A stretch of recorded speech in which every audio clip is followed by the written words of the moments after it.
अस्सलाम वालेकुम रहमतुल्लाहि व बरकातुहू। ये आप डाउनटाउन का हाल देख सकते हैं। टोरंटो डाउनटाउन में हम हैं और इस वक्त तकरीबन 5:15 बज रहे हैं शाम के, और रश आप देख रहे हैं कितना रश है, लोगों का खचाखच भरा हुआ है। जी हाँ, ये वही जगह है जहाँ पे लोग खचाखच रश होता था, जहाँ पे अभी हम बग़ैर पार्किंग के खड़े हुए हैं और यहाँ से पुलिस हमें मूव कर देती थी, हम खड़े भी नहीं हो सकते थे। डाउनटाउन के इस वक्त यह हाल है। मार्च की 18 तारीख है 2020, और डाउनटाउन आप यहाँ से देख सकते हैं अंदर से। ये रहा सीएन टावर।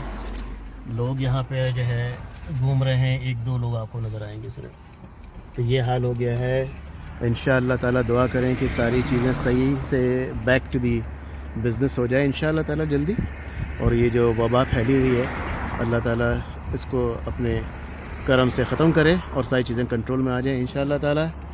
बहुत शुक्रिया, थैंक यू वेरी मच, अल्लाह हाफ़िज़।